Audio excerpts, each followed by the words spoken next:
this is Gisha Cyril and welcome back to my channel. Today, ang i-review natin is itong Nature Republic Meringue Tint. And guys, isang shade lang meron ako. Pero kahit nag-iisa lang to, isi-swatch at i-test pa rin natin. So yun guys, pinasabay ko to guys sa Korea kay Koreana_PH at ang price nito ay 374. Ano pa yun guys, 50% off. Kasi nakita ko sa YesStyle, nasa 500 plus ang isang ganito. Meron siyang 5 shades. Pero yan, 1 shade lang meron ako. Ito yung cleansing product nito. A long-lasting lip tint, as soft as velvet and cushy as meringue. The soft and cushy meringue texture containing silicone elastomer keeps the lips matte and smooth.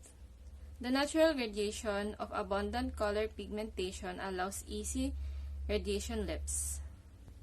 So yun guys. Cushy daw yung texture nito na parang velvet. So yan. So yun guys, ito yung itsura ng kanyang packaging. Parang ano lang siya guys, parang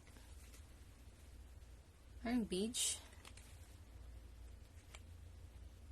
Ayan. Ang shade na meron ako is itong si 04, si Pink Peach. Ayan. Mahilig kasi ako sa mga ganong shades. Mga peach, ganyan, mga pink, coral, yun yung mga gusto kong shade. So, guys, buksan na natin. Ayan.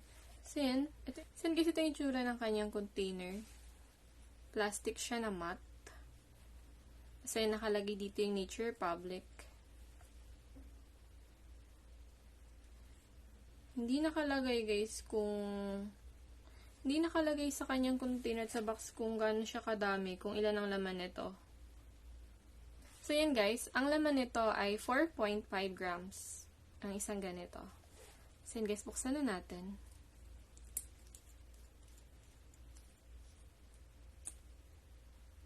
So yun guys, ito yung tsura ng kanyang applicator.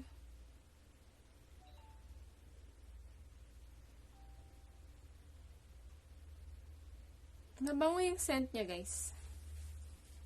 So swatch na natin.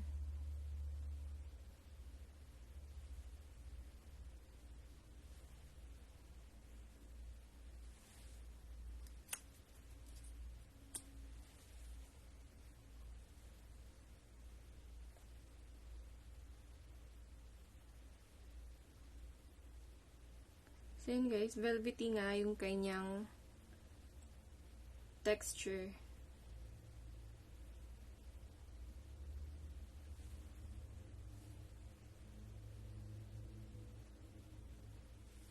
So yun guys, ito yung shade ni Pink Peach. Para siyang muted na orange yung color niya. So yun guys, apply natin siya sa lips.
Guys, yun yung itsura ni Peach Pink sa aking lips.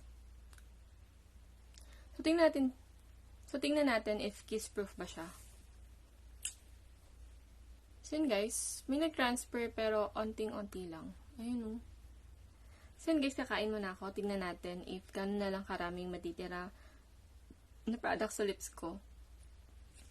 Update ko kayo later.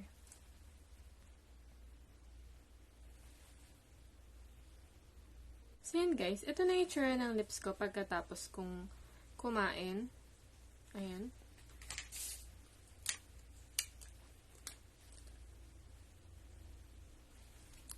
As you can see, maraming nabawas sa inner lips ko. Parang halos ang natira na lang is yung sa outer na lang.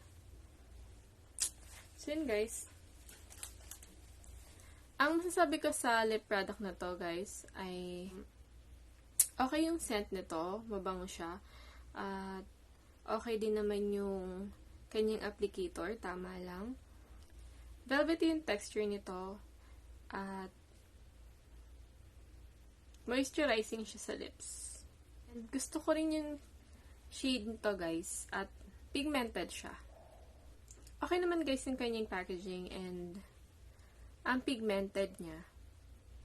Yun nga lang guys, hindi siya transfer proof at hindi siya long lasting. Kasi kapag kumain kayo, kailangan yung mag-reapply. So yun lang guys. Like yung masabi ko ba sa product na to? Please like and subscribe sa channel ko. Thank you for watching and see you in my next vlog.